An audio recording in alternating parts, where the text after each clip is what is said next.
Legislative IQ.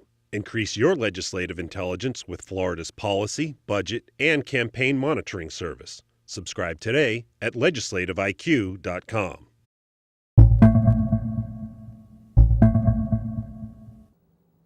When Hurricane Ivan stormed into the Panhandle in 2004, it leveled this 1950s-era brick house, while a newer home right next door sustained little, if any, damage.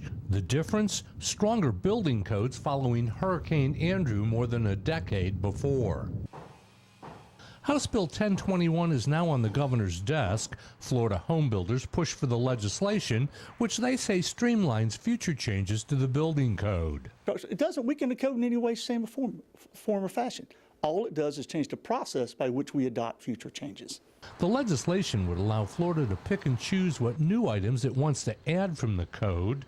Building officials and insurance interests call it a disaster waiting to happen. If it becomes law, we'll take Florida back to a system that led to death, billion-dollar losses, and certain destruction.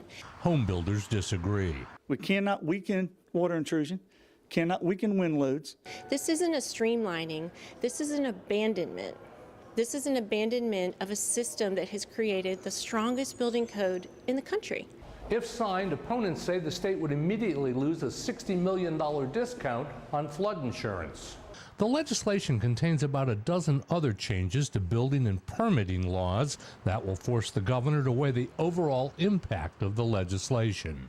Reporting from the state capitol, I'm Mike Massalinda.